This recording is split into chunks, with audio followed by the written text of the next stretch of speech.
What's up? It's Nikki. Welcome back to my channel, King Nikki TV, where I give you commentary on popular movies and TV shows. In this video, I will be giving you the first in my year-end wrap-up series. I will be giving you the top 10 best movies of 2022. And coming up, make sure you have your bell notification on. Make sure you are subscribed for the rest of the videos in this series, which will be the top 10 worst movies of 2022. Every single horror movie that I saw in 2022 ranked, as well as every single solitary movie that I saw in 2022 ranked.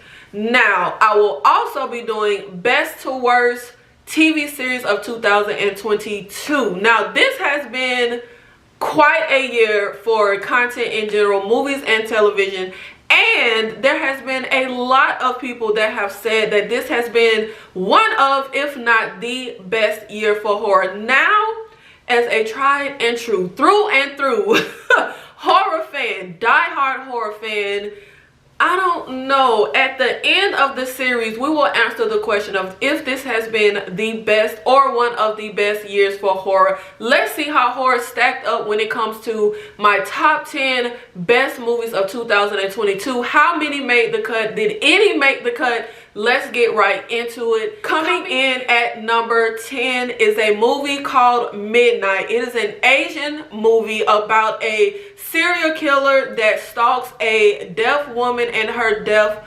mother. Now, this for me, I caught towards the end of the year, and it just made the cut for my best of the year. I am only just now recently getting into foreign film. I know, I'm missing out. I'm lazy and I really don't be wanting to read the subtitles, and I really don't like the dubs, you know. So I'm late to the party, but the foreign films one has made it to my top 10 best of the year. Now, while this may not be the most like high octane cat and mouse type of thriller chase that you get in a movie, I feel like it was very well executed. I do feel like they played too much on the, I don't want to call it a gimmick, but the gimmick of our main protagonist being deaf, because we just kind of hit the same little roadblocks kind of consistently over and over again, with the fact that they cannot hear. Now, it does create a good tension at first, but it's kind of like they kept pulling the same tricks out. But I feel like we had such a brilliant villain in this movie. Unfortunately, I'm just a country black folk, I cannot pronounce his name, but the guy that plays our villain, that plays our serial killer, he needs some kind of award. This was so brilliantly executed. The way he was able to kind of switch his personality and be really menacing and scary and psychotic. A lot of times when I watch movies like this, I just kind of feel like I wouldn't be scared of that guy. The guy in Midnight, baby, I'm scared of him. Okay, he did really well switching his personality depending on the environment, whether he had to be just his normal psychotic self, or if he was in a position to kind of play the role and just act in different ways, whether he was just a regular old concerned citizen, or just like, you know, just having to switch it up. I don't want to give too much away. There will be no spoilers in this video in case you have not seen anything on the list. But we do hit a point towards like the middle, the center, which you would think would be kind of the meat of the story. We do hit a point where it drags and it gets a little monotonous. They were not able to kind of keep the pace going for the entirety of the film. However, when it was good, it was good, and I really feel like this was one of the best movies to come out in 2022, just making it into the top 10. Next, coming in at number 9, and if you see me looking down, I'm looking down at my list. Coming in at number 9 is Speak No Evil. This is a movie about a couple that goes on vacation, meets another couple who has a child. They are two couples with a child. They get together, and this is one of those movies that honestly I went into with preconceived notions that I would not like the movie. There are certain I don't want to use a certain word that I call these movies, but there are certain horror movies that we have, like Hereditary or Midsummer and different movies in that category, where, or like Resurrection, where it's kind of, you know, that elevated horror, like horror with like a little story and like social commentary. Honestly, me personally, I'm not really into those movies. All the movies in that category that people tend to rave about, I didn't really like Hereditary. I just personally didn't. I didn't like Midsummer. I personally didn't. So this was one of those movies that I had heard people kind of hyping up, and the story and how it's written and how it's just such a well-crafted, smart horror. And anytime there is a movie that people hype up, I just innately want to see it and see what the hype was about. But I went into this just knowing I'm not gonna like this movie. And honestly, at the very beginning, I did not like this movie.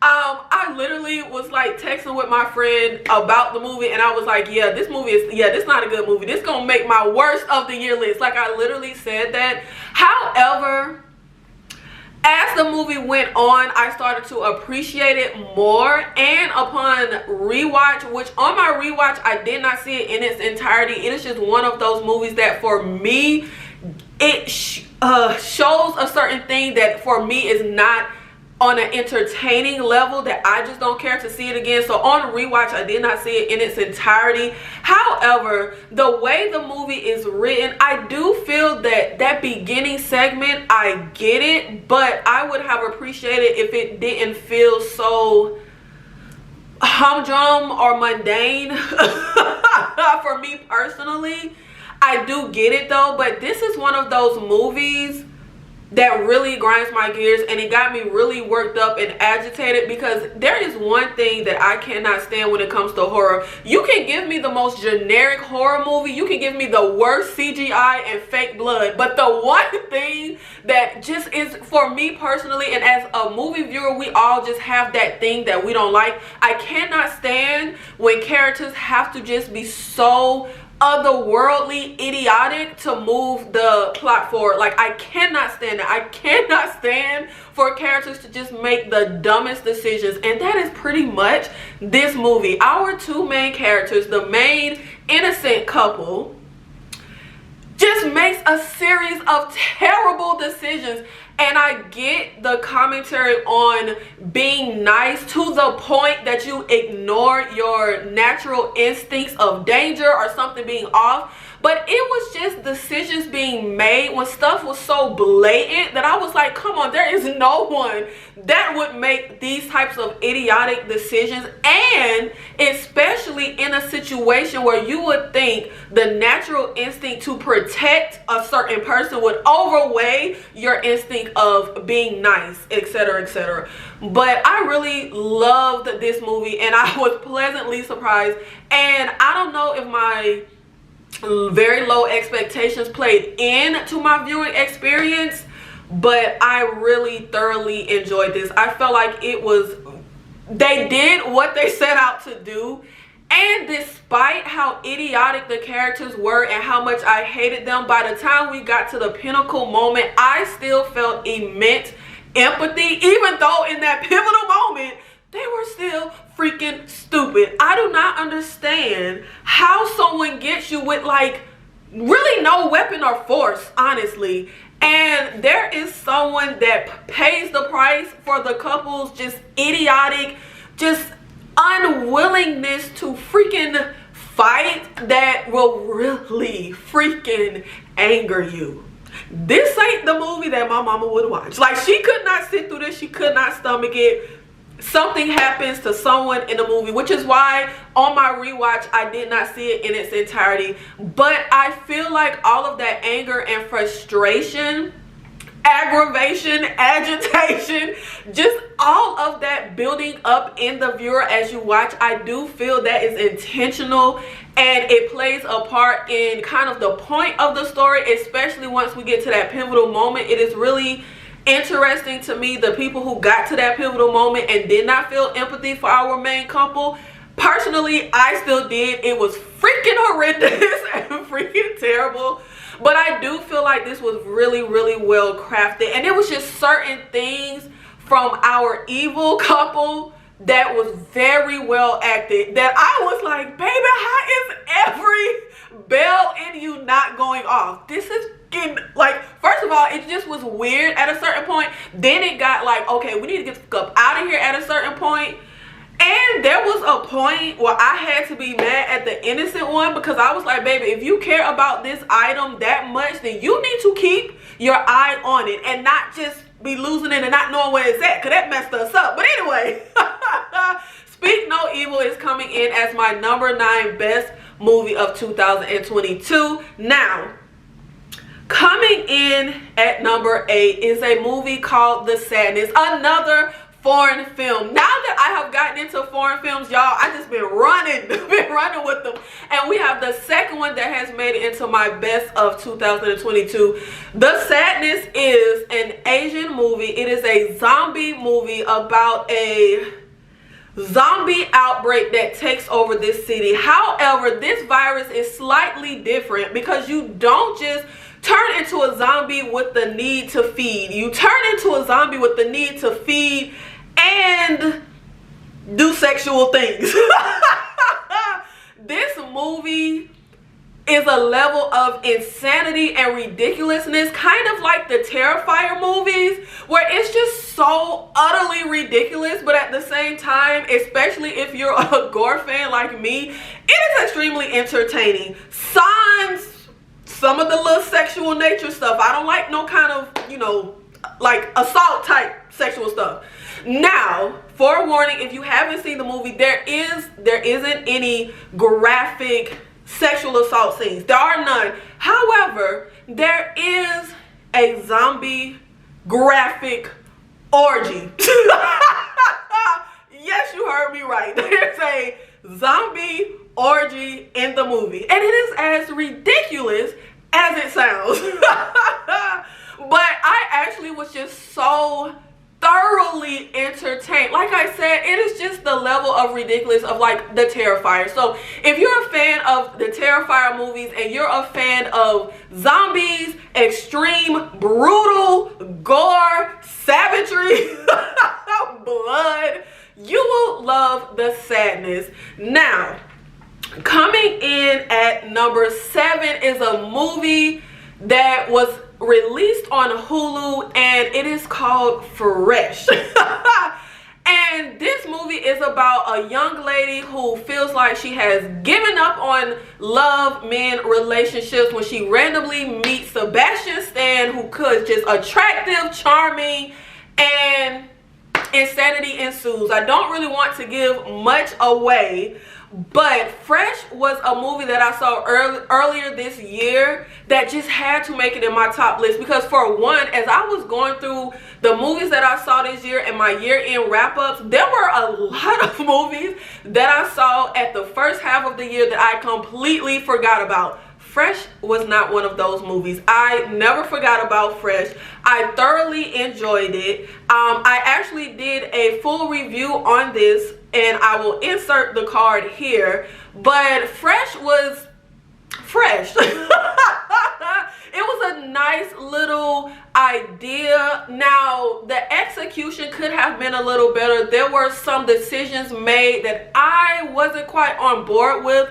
Sebastian Stan as our villain was really, really good for me. Loved him in this. I'm not really a Sebastian Stan fan per se. I really only ever seen him kind of just silent in that movie. What was the Captain America movie? Civil War. That's really the only time I've really seen him. Oh yeah, he was in the first Captain America movie too. But besides that, I've never really seen him. So that's kind of why I'm not really much of a fan of him. I saw him in the Pam and Tommy series, which I didn't care for that series. So, but in Fresh, I thoroughly enjoyed him. Not the biggest fan of our female actress in there, but she wasn't terrible. She didn't ruin my viewing experience. She didn't heighten it either.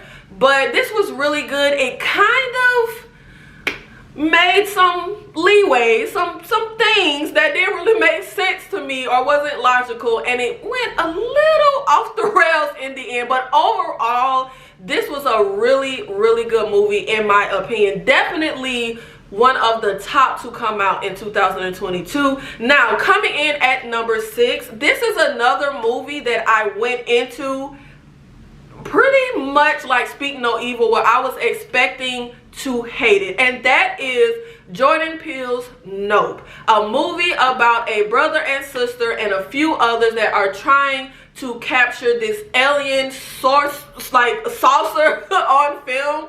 Now, personally, I am not a Jordan Peele fan. I know, but I'm not. I really didn't care for Get Out. I thought it was an amazing premise, but I just wasn't thrilled with the execution. I just completely hated Us. Maybe I'm just one of those dumb moviegoers, but woo, completely over my head. I did not like it. I did not like any aspect of Us. And one thing that I just really don't like with Jordan Peele, I am personally not a fan of movies that are just convoluted with, oh, this is supposed to mean something, and this is symbolism, and it's really saying this, even though it's showing you. No, I'm not. That's just me. Not my cup of tea. So I just had all of these preconceived notions going into the movie. However, I was thoroughly surprised at how much I really like Nope. I saw it in a movie theater. It was a great movie theater experience for me this year, and I am personally not a fan of going to the movie theater, but I wanted to go support Jordan Peele, so I went and saw it, and I really walked out like with my jaw on the floor, like, wow, I really I loved Nope. Keke Palmer kind of makes the movie for me. She is thoroughly entertaining. Like, that is an actress that you enjoy seeing in a movie, and that's kind of my critique, what I was just saying with our actress in Fresh. She didn't make the experience terrible, but she didn't enhance it. And for me, Keke Palmer is one of those actresses that is going to enhance your viewing experience of the movie. Very entertaining. I'm not the biggest fan of Daniel Kaluuya. How you say his name, y'all? I know I said that wrong, but I'm really not the biggest fan of him. I don't enjoy him, but he didn't ruin the experience, but I'm just not the biggest fan. It was enjoyable seeing certain faces of actors that I thoroughly enjoy and haven't seen in a while. There were some moments that I really didn't care for. Again, I'm not a fan of like the symbolism and all that stuff, and I thought that the actual alien just kind of looked like a joke. Whatever that alien thing they designed to have flying in the sky, yeah, I couldn't take it seriously. But other than that, thoroughly enjoyed this movie. I enjoyed the story. Our little side story, backstory that we got with what was the Asian kid's name in the movie? Him and the monkey. I cannot recall their names right now as I'm sitting here doing this. But our little side story and backstory we got with them, yeah.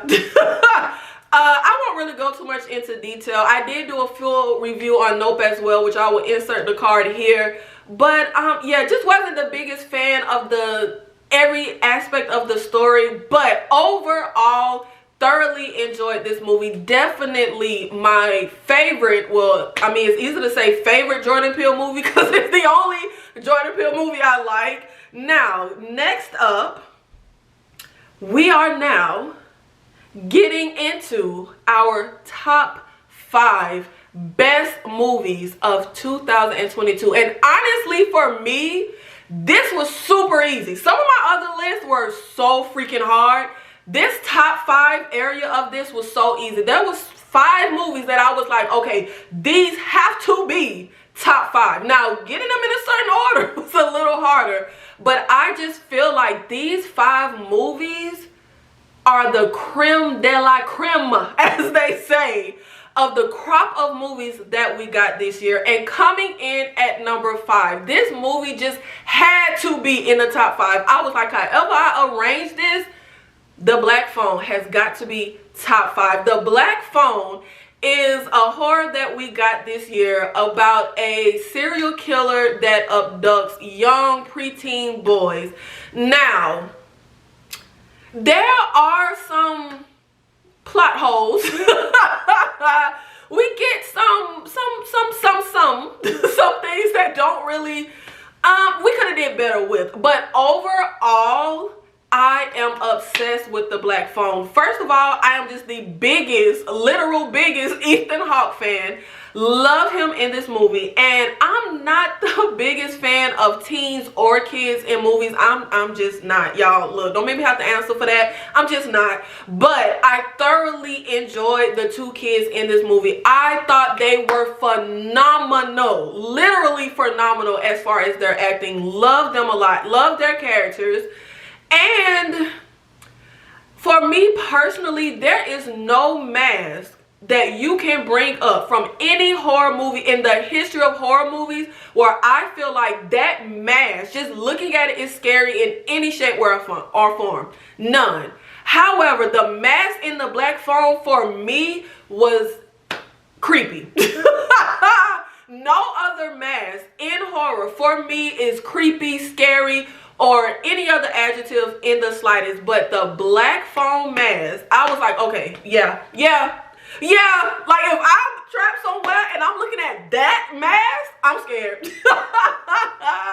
Now, I will say I have issues with the actual Black Phone aspect of this movie. I have issues when it comes to the story of our villain, backstory or lack thereof, backstory of our villain. But I feel like at its bones, just the story, this for me is one of the, if not the best, just story, just the bones of it. Like if someone was to just, if I could just read this as a book, and I have no clue if this is a book or not, but I feel like as a book, this would be phenomenal. To get all of the detail that I feel is missing in the movie, I feel we would get in a book. Just the bones of this, I feel like it's just a phenomenal story. And I feel like the execution was really good. Like I said, some plot holes. Them cops ain't make no sense. But anyway,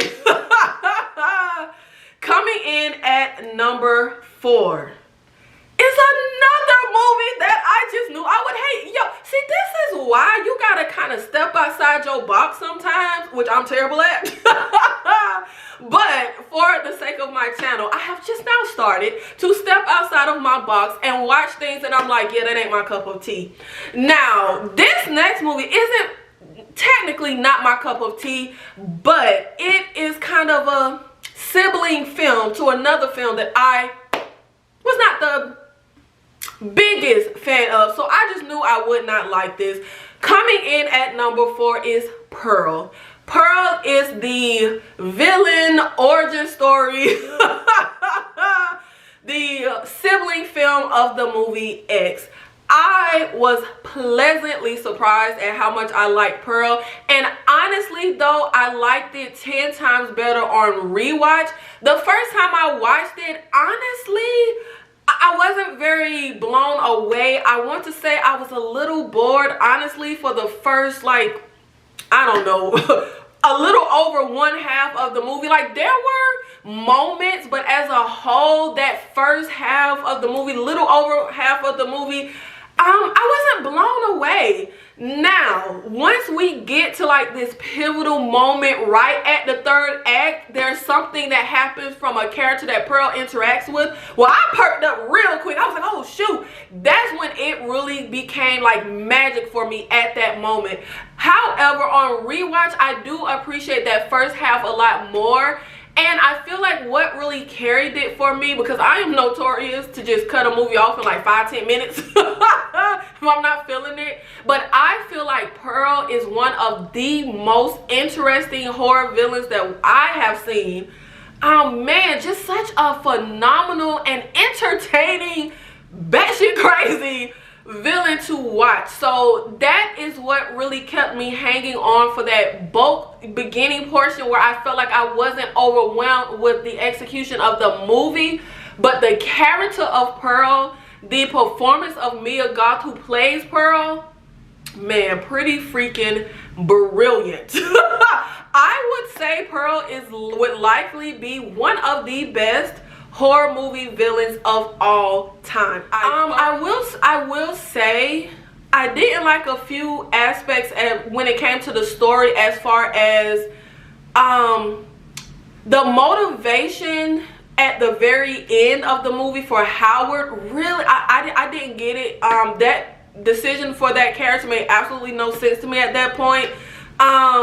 Wish we could have gotten more meat to the story of Pearl and Howard. Maybe that would have given better understanding of his character motivations for the ending of the movie. And also I felt like some characters, Mitzi and stuff, made some dumb decisions. But other than that, I felt like this was really well executed. I thought this was a really great build up that brought us to that really climactic ending in the third act. Man, yeah, love Pearl. Coming in at number 3, Scream 5.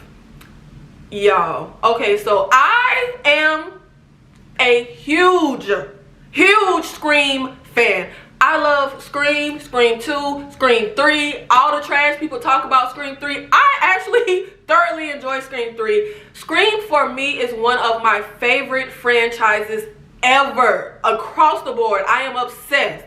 But I did not care for Scream 4. I didn't. And I know a lot of people rave about Scream 4. I have tried to see that movie like 3 times, and even on rewatch, I can't with that movie. The thing that really kills me was the reveal of the villain. For me, it just was so freaking illogical that would be the villain, that I just can't. And also, I really hated the group of teenagers that we got in that movie. Like, I just really did not like any of them. None. Not a one. Really, the only part of the movie that I enjoyed was Anthony Anderson and his cop pal. There's a scene that they get in that movie, or a scene that they did in that movie, that for me was really enjoyable. Comment made about Bruce Willis, really enjoyed that. However, as a whole, I just don't like Scream 4. I don't like the motive of the killer. I just can't. So when I went in seeing Scream 5, honestly, I didn't really have high hopes or high expectations, but I was very pleasantly surprised. I won't say that I love the teenagers. I mean, I guess maybe I'm biased, and just knowing it's going to be Skeet Ulrich, knowing it's going to be Matthew Lillard or Jamie Kennedy or any of them, but I didn't hate the teenagers in Scream 5 like I did Scream 4, but like, they were cool. I wasn't blown away. However, I really thoroughly enjoyed Scream 5.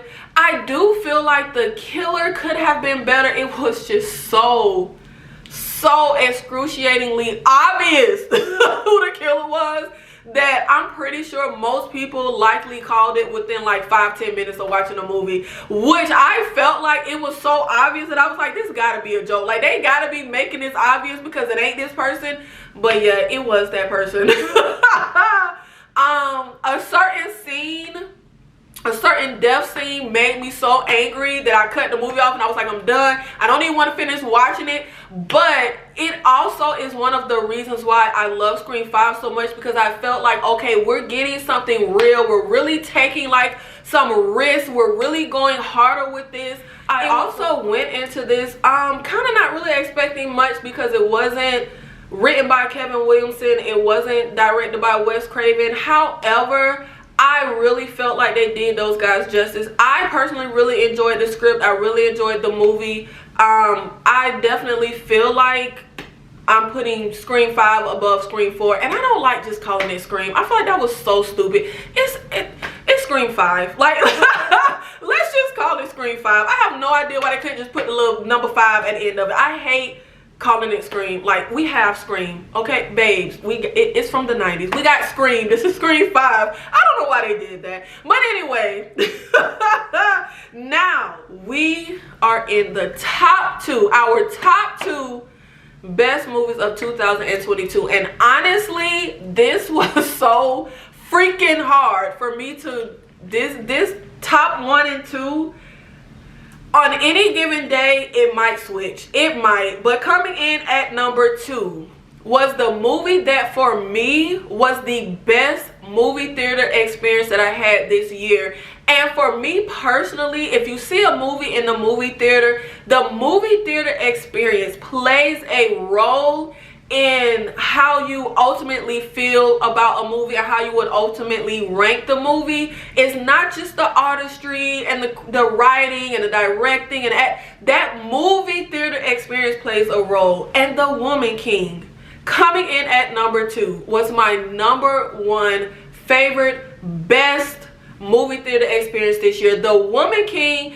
is a movie about a group of female warriors in Africa years and years and years ago during the slave trade. And this movie really was one of those movies where, you know how you hear people say, I laughed, I cried, I cheered.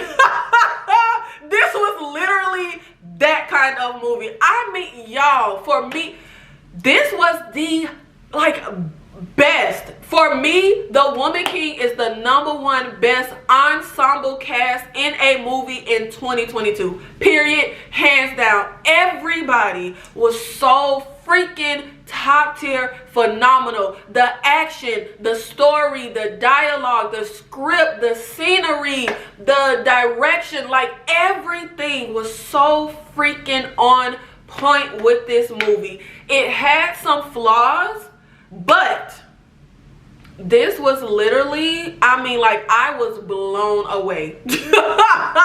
Really love this. I also did a review on The Woman King, which I will link the card here. Now, I have no honorable mentions before number 1. I feel like these 10 movies for me are just, they're the cream of the crop of the year. And coming in at number 1, the number 1 best movie of 2022 is Prey. Now, like I said, I'm a huge fan of the Scream franchise. I am a huge, massive Predator fan. And I won't say I had high expectations for this. Some of the, the Predator franchise is not without a few little hiccups.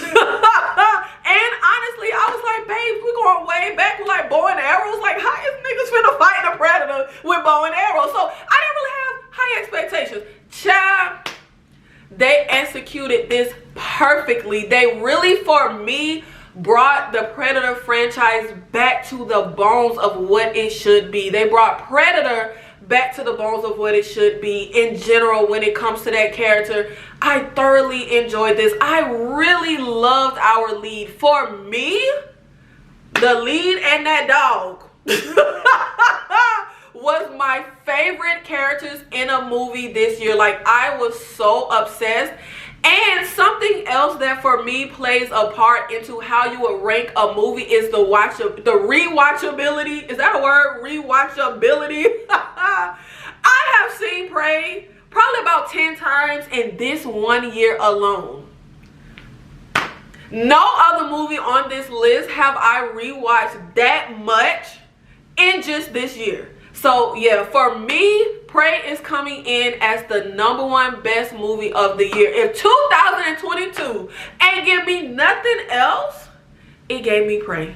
It revived the Predator franchise for me after the little cluster mess that we got before Prey. Now, let me know in the comments, what did you think of my list? And if you have any different thoughts, put your list down below. Let me know your 10 best movies of 2022. And let me know, what was your best movie going experience this year? My best movie going experience, like I said, was The Woman King. So I would be very interested in knowing what yours was, even though I can kind of guess and surmise from what people have said. But let me know anyway. And yes, there are some movies that you will notice that people have been raving and raving about that is not on my list. So let me know your list down below so I can see how the movies you enjoyed stack up to the movies I enjoyed. And make sure you have your post notifications on. Make sure you hit like on this video, subscribe, and make sure you stay tuned for the rest of my year-end wrap-up series. I will next be doing the top 10 worst movies of 2022. I will also be ranking every single horror movie that I saw for 2022, and I will also be ranking every single movie that I saw in 2022, obviously only ranking the new 2002 releases that I saw, not, you know, just every movie I saw in general. And I will also be ranking the best and worst TV of 2022. Thank you so much for supporting the channel. I'll see you in the next one.